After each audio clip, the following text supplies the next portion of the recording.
Good afternoon, everyone. An introduction to ethics. This is the final lecture video for this week. This lecture will focus on the virtues of the soul. We've now established half of Socrates' argument.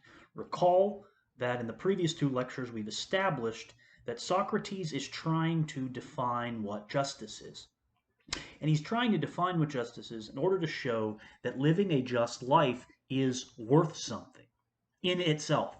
It's not worth something for the consequences it brings or the reputation it brings, but that it's worth something in itself. Recall that Socrates needs to be able to do this in order to respond to the challenge that Glaucon has presented before him. Glaucon has asked Socrates to show that justice is worth something in itself. Whereas all Glaucon believes he had shown is that the only reason we would act justly is because of the reputation it brings.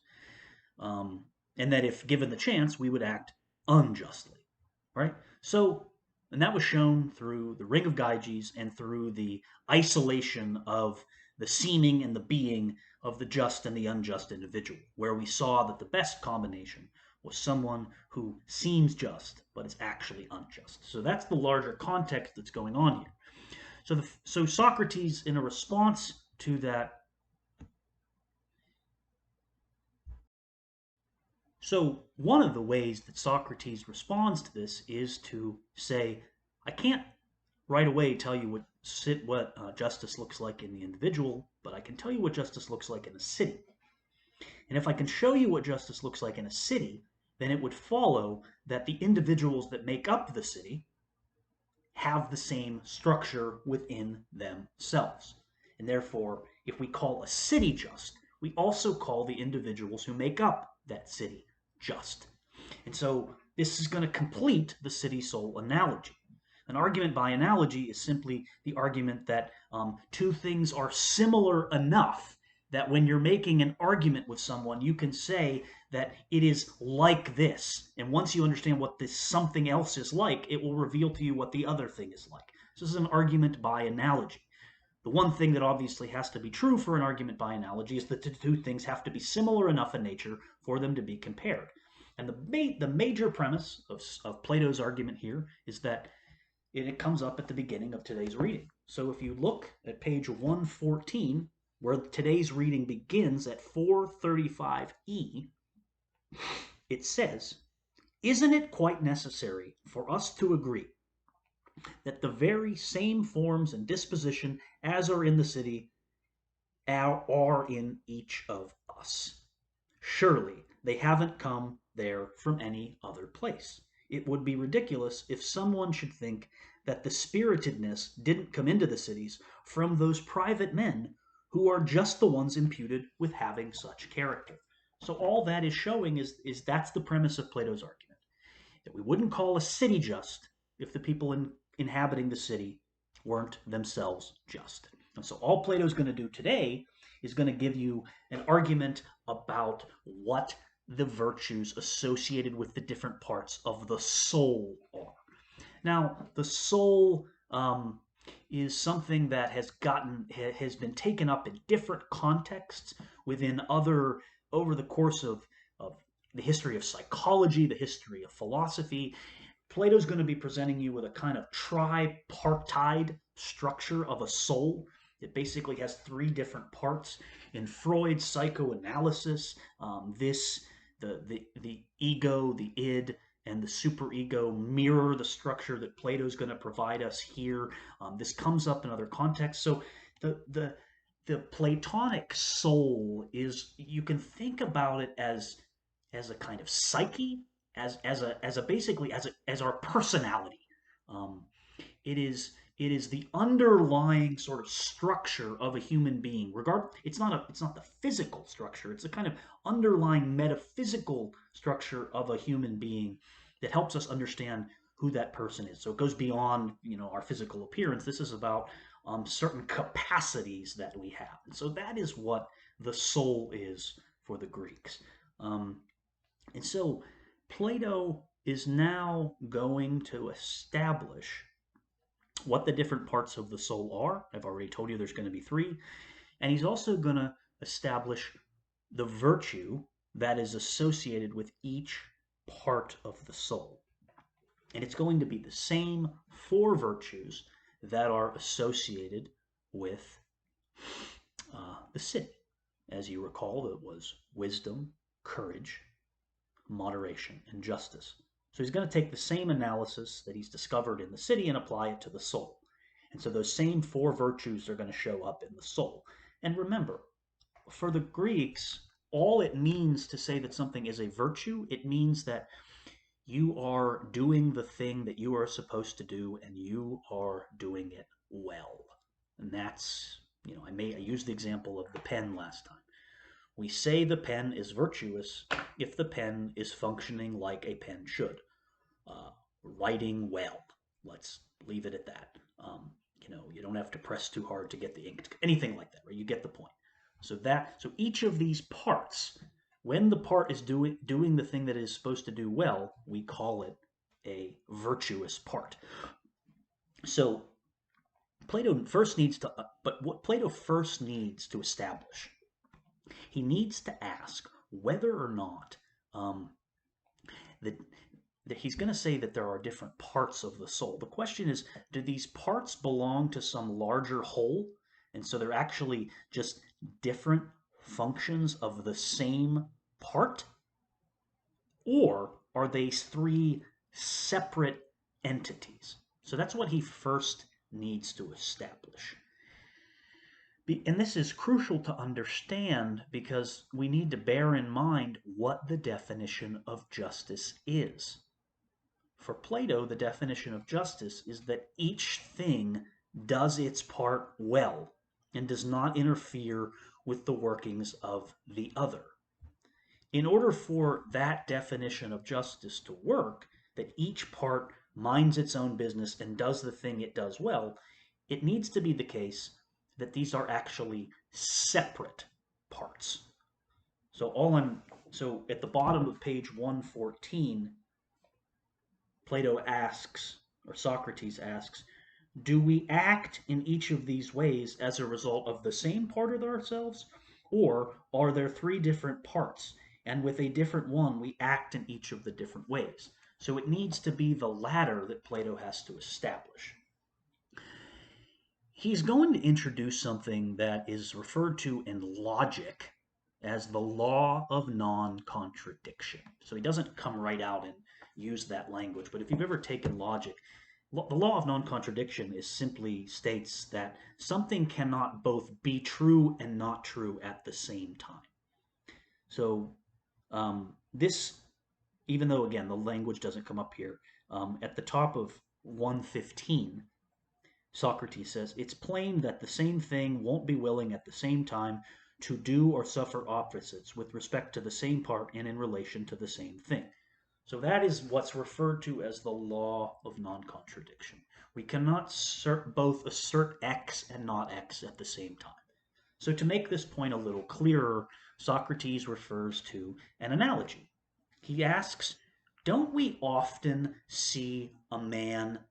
So for example, I can both wave my hands, but yet the rest of my body remains still, right? I'm waving my hands and I'm remaining still. So would we say that I am both remaining still and moving? Would we say that, would we say that there is the same part of me that moves and is standing still? No, we'd say that there are different parts of me engaged in those two actions. So I can't both be sitting still and moving at the same time. There have to be different parts engaged in those actions. So according to that, it must be the case that these are different parts of the soul. That's the argument that Socrates uses to establish that.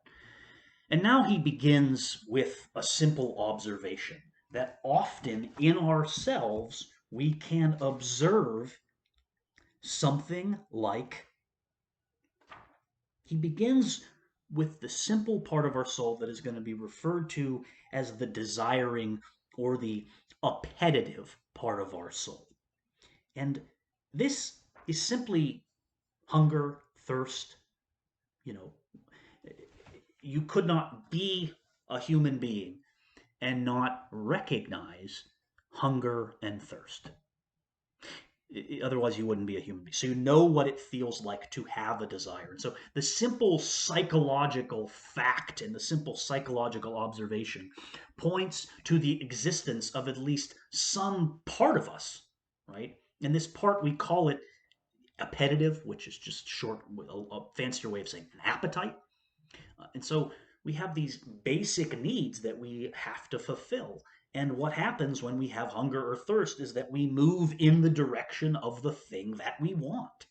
We go after it. When I feel hungry, I go and seek out food. When I feel thirst, I go and seek out a drink. And so the simple act of moving in the direction of the thing that you don't have is the fulfillment of a desire or an appetite. So that is the most base part of us, the lowest form of who we are, but it's all something that we have. But Plato quickly makes an observation that we also can observe, for example, that when we desire, when we are thirsty, when we are hungry, we also can experience not acting on that desire. We know what that experience is like. Or we when I have thirst and when I have hunger, I don't automatically act on it. Or at least I shouldn't automatically act on it every single time. I can also experience the the I can also have the experience of reflecting on my desire and saying, should I have water as opposed to beer? I can have an act of preferencing. And so this is evidence, this simple psychological reflection is evidence that there's something else besides desiring. It isn't desiring itself that causes me to move away from the thing or to prefer a different way of having the thing. That is what Plato calls the calculative or the calculating part of us. And so there's not only because desire on its own doesn't introduce preferencing. Desire simply desire. You feel desire and you need the thing. You don't stop and say, should I desire? Once you stopped and say, should I, then you've introduced reason. You've introduced the rational part of the soul that can either tell you, no, don't do that thing, stop and don't do that. It can either tell you that, or it can stop and ask you whether you have a preference for a specific kind of drink or a specific kind of food. And so this is evidence of another part of the soul. There must be another part that allows us to reflect on our desires. And that part is the rational part. And so now we have the two parts. We have this is the most common picture of human beings. We've got reason and we've got desire. You experience desire because you lack something and you need that thing to make you feel whole again.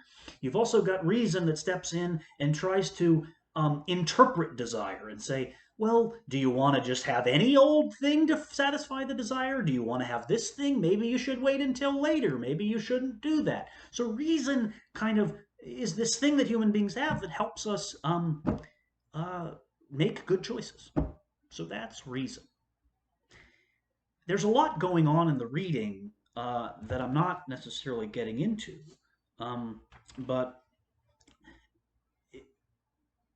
that by this point now, by the top of page 119, Plato has established that there are these two parts. So at the top of 119, near the top at 439e, Socrates says, therefore, I said, let these two forms in the soul be distinguished. Now, is the part that contains spirit and with which we are spirited a third, or would it have the same nature as one of these others? So recall that there was the warrior class in the city, and Plato wants to argue that there has to be this third part of the soul, and he's going to call it spirited. The Greek is thumos. Gets translated into a spirited part of it. It is a separate part, and this, when I often bring this up in class, I don't know that students are always convinced that there is this third part, that somehow this spirited part is somehow separate from the rational part. But Plato gives an example to try to illustrate this. Um, he gives an example of an individual named Leonidas, and he says, um, "I once heard something that I trust. Leonidas, the son of Aglaon, was going up from the Piraeus from." Let me start again. "But," I said, "I once heard something that I trust. Leonidas, the son of Aglaon, was going up from the Piraeus under the outside of the north wall, when he noticed corpses lying by the public executioner. He desired to look, but at the same time he was disgusted and made himself turn away. And for a while he struggled and covered his face. But finally, overpowered by the desire, he opened his eyes wide, ran toward the corpses, and said, 'Look, you damned wretches, take your fill of the fair sight.'" Right? So, what is this supposed to show? Well, Plato wants to say here, and through the mouth of Socrates, wants to say that this is evidence for some other separate part of the soul, that there is this other thing going on. That so in reference to this story, when we see something that we don't want to look at and we force ourselves to turn away, but yet then we end up looking anyways, immediately we're filled with regret that we wish we hadn't looked, but yet we just couldn't help ourselves. We had to give into it. And so this seems to indicate that there's, there's, and again, there's this other push and pull, but this isn't the same push and pull as desire and reason. Plato wants to argue that this is a push and pull between something called desire and something called spirited. That there is a separate thing going on here that is a kind of regret and shame and disgust at ourselves at having, gone through looking at this terrible thing that we wish we hadn't. And so there's this third part now that's being established through this story on page 119 that Plato is going to call spirited, and it's a kind of anger. Right? "This speech," I said, Socrates says, "certainly indicates that anger sometimes makes war against the desires as one thing against something else." So this is a very strong reaction against the desires, and it doesn't take quite the same form as the rational part of desires. It's a kind of anger, whereas rationality simply kind of says that the desire should know better, whereas the spirited part is actually angry at them. And it's because of how strong this reaction is in this experience that Plato wants to say there's this third part called the spirited. Now, having established these three separate parts, rational, spirited, and appetitive, Plato wants to simply argue that the virtue associated with each is going to be the same. The virtue associated with rationality is going to be wisdom. The virtue associated with the spirited part is going to be courage. And then there's the two left over. There's moderation.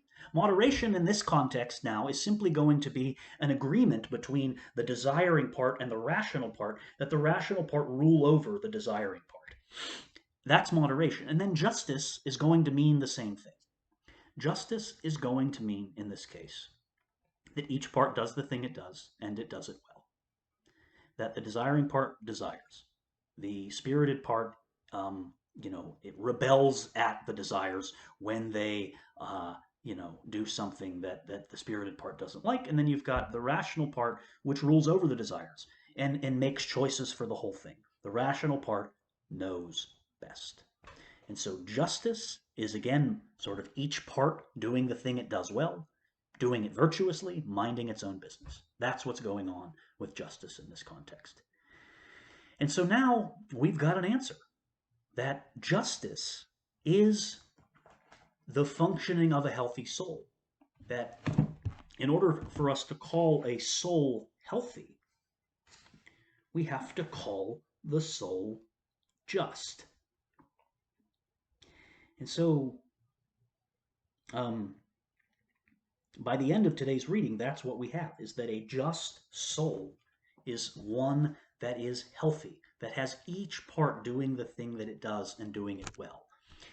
And I just want to reflect here for a moment that we often, the reason that this is so important, the reason that justice Remember going all the way back now to the question that Glaucon had asked.